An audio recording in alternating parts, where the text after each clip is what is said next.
আসসালামু আলাইকুম রহমতুল্লাহ বরাকাত। প্রিয় দিনী মা ও বোনেরা, সন্তান না হওয়া এটাতে কি পরিমাণ কষ্ট, কি পরিমাণ পেরেশানি, মানুষের কাছে কি পরিমাণ লাঞ্ছিত হতে হয়।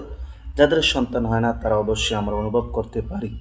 তো সেক্ষেত্রে আজকে আপনাদেরকে আল্লাহর ৯৯ নামের এমন একটি নাম শিখিয়ে দিব, যে নামটার কথা স্বয়ং আল্লাহ পাক রব্বুল আলামিন নিজেই বলেছেন বান্দাবাদীদেরকে আমল করার জন্য, এবং নবীজি হাদিসের মধ্যেও বলেছেন।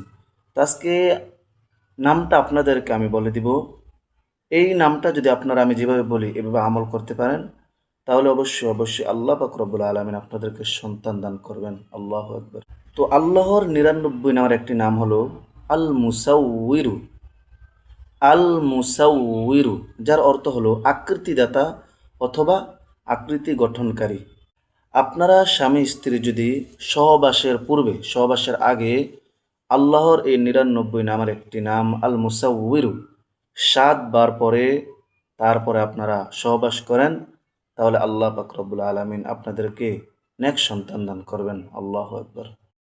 দ্বিতীয়ত হলো, ওই নারী যেই নারী বন্দা অথবা সন্তান পেটে আসে কিন্তু সন্তান নষ্ট হয়ে যায়, তারা যদি ৭ দিন রোজা রাখে এবং নিয়মিত ইফতারের সময় আল্লাহর এই নামটা আল মুসাউউইরু ২১ বার পরে পানির মধ্যে ফু দিয়ে ওই পানিটা দিয়ে ইফতারি করে ৭ দিন, এবং ইফতারির পর ২১ বার এই নামটা পড়ে, তাহলে আল্লাহ পাক রব্বুল আলামিন তাদের গর্ভে সন্তান দান করবেন এবং ওই সন্তানকে স্বয়ং আল্লাহ তাআলা হেফাজত করবেন। সুবহানাল্লাহ।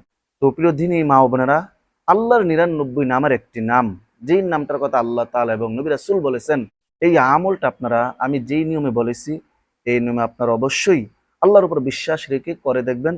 অবশ্যই অবশ্যই আল্লাহ তাআলা আপনাদেরকে সন্তান দান করবেন এবং ওই সন্তানকে আল্লাহ তাআলা হেফাজত করবেন, ওই সন্তান আর নষ্ট হবে না। আল্লাহ পাক রব্বুল আলামিন আমার সকল দিনী মা বোনের মনের আশা পূরণ করুক এবং এই আমলের মাধ্যমে সন্তান লাভ করার তৌফিক দান করুক। আমিন।